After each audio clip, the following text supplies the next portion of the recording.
देख रहा था, बाजार से रिलेटेड है, लेकिन मैं आपकी राय चाहूंगा कि इस महीने जो पिछला महीना था उसमें एफआईआईज ने जितने भी एशियन इमर्जिंग मार्केट में पैसा डाला है, सबसे ज्यादा रेसिपिएंट इंडिया है। ये आपको ट्रेंड जारी लगता हुआ नजर आता है कि आप क्रिस वुड से ही बात कर रहे थे, कुछ और एफआईआई से ही बात कर रहे थे। हम कई बार इस बात कर चुके हैं कि buy money will come and buy money has to come. अब पेस हो सकता है थोड़ा आगे पीछे हो, बिकॉज मार्केट इतना चला है तो उसके अंदर थोड़ी डिक्लाइन जरूर आ सकती है। मगर आप किस आप तेजी की बात कर रहे हैं? मैं आज निफ्टी देख रहा था, मार्केट का माहौल इतना अच्छा लग रहा है, सबको लग रहा है कि मार्केट एकदम मजबूती से टिका हुआ है, bank Nifty all time high बना चुका है। मगर बैंक निफ्टी गैस करिए इस साल कितना ऊपर है? इस साल फ्लैट होगा मुझे लग रहा है। तो अगर फ्लैट है तो हम काहे को इतनी बात कर रहे हैं कि मार्केट एकदम ओवरबॉट है? दिखाइए डायरेक्टर साहब, देखिए ये निफ्टी है जी, बैंक निफ्टी दिखाइए। अगर आप बैंक निफ्टी देखेंगे कि जो कि एक मजबूत इंडेक्स है जिसके अंदर इन्होंने शायद ईयर टिल डेट अगर हम बैंक निफ्टी को देखें, हाँ ये शायद गलत दिखा रहे हैं, हमारे डायरेक्टर साहब आज थोड़े ढीले चल रहे हैं। इस साल में 2.5% की तेजी है, तो 2.5% कुछ भी नहीं है। और 2.5% की तेजी, जहाँ कि हम इतनी एफआई फ्लोज की बात कर रहे हैं, हम बात कर रहे हैं कि इतना ज़बरदस्त उछाला है, डीआई की बाइंग, एफआई की बाइंग है, तो मुझे नहीं लगता है कि कोई लेवल को लेकर के इस समय घबराहट करनी चाहिए। आप 7-8 दिन से एक पर्टिकुलर रेंज में चल रहे हैं, उस रेंज से मार्केट को निकलना ही पड़ेगा, और रेंज से मुझे लगता है कि मार्केट ऊपर की तरफ निकलेगा। ऑलराइट, ठीक है, एब्सोल्युटली। लेकिन निकुंज जिस तरह फोकस नहीं कर रहे हो नहीं, मैं साथ में डिजिटल को भी कुछ भेज रही थी। निकुंज, जिस तरह के एफआईआईज के फ्लोज है लगातार, ये खैर बात कवर हुई भी है, लेकिन और कौन से बड़े सेक्टर्स पर इस वक्त भी होगा? क्या ऑटो थोड़ा सा ब्रीदर ले रहा है? निफ्टी के कुछ स्टॉक्स थोड़े से ब्रीदर ले रहे हैं कि एक कंसोलिडेशन का रेंज, तो कि एक लीनियर वे में तो नहीं चलता बाजार, आप भी क्लियरली कहते हैं, तो क्या ट्रेड स्ट्रैटेजी ट्रेडर्स के लिए क्या होनी चाहिए? मुझे लगता है लेवल्स में, जो भी मैंने एक सेकंड पहले बोला कि मुझे लगता है कि मार्केट के अंदर अब ब्रेकआउट का स्कोप दिख रहा है। मॉनसून को लेकर एक कंसर्न छट रही हैं, डीआई का फ्लो आ चुका रहा है, एसआईपी का जो फ्लो आया था वह भी बुरा नहीं था।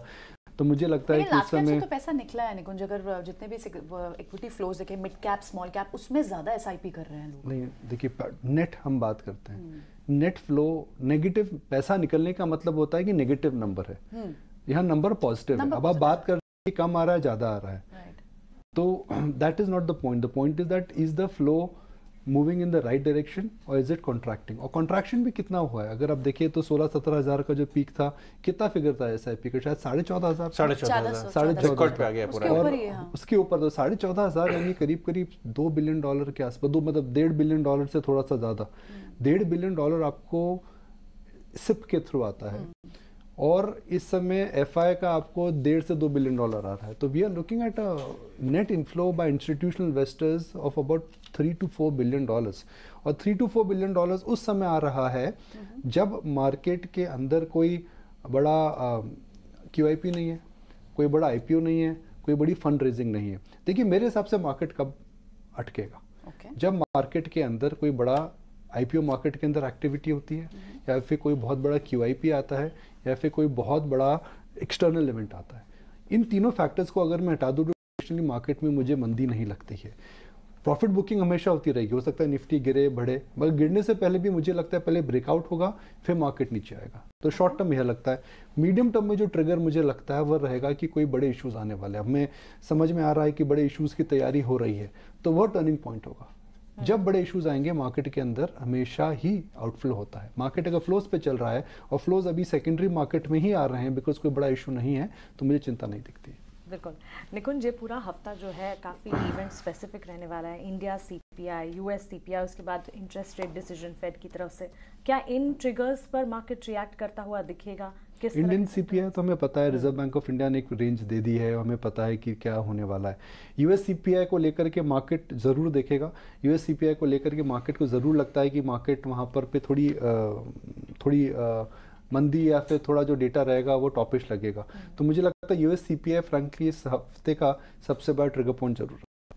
बिल्कुल राइट। कुछ और स्टॉक्स, किसी पर्टिकुलर स्टॉक पे आपकी नजर निकुंज? स्टॉक या हीरो मोटर कॉर्प देख रहा था। अच्छा, ओके। अब मैं हीरो मोटर कॉर्प, मुझे हीरो मोटर कॉर्प की पोजीशन वैसी ही दिख रही है जैसे ITC की किसी जमाने में हुआ करती थी। Everybody knows the company but nobody owns the company. Everybody is aware of the brand and the cash flow they are generating, but people are ignoring it. हमने देखा कि लास्ट ईयर किस प्रकार से महिंद्रा और टीवीएस मोटर के अंदर गिरावट आई के उछाल आया था, मुझे लगता है हीरो मोटर कॉर्प के अंदर पोजीशनिंग अच्छी हो रही है। दूसरा ईवी को लेकर के जो एक मार्केट में उत्साह हुआ था वह भी थोड़ा धीमा सा हो रहा है। रूरल इकॉनमी भी इस समय ठीक ठाक चल रही है। मेरा मानना है जय कि हीरो एक बहुत बड़ा ब्रांड है, इस ब्रांड के पावर को नज़रअंदाज नहीं करा जा सकता है। परफेक्ट। इनफैक्ट स्टॉक का चलना भी शुरू हो गया नीचे से, 2300 वाला 3000 के करीब आ गया और इसका टॉप 2017 में बना था 4000 के करीब, 3900। तो अभी भी 25% अपने 5-6 साल पहले के टॉप से नीचे है ये। तो कहीं ना कहीं इसके अंदर हम नज़र ज़रूर रखेंगे। लेकिन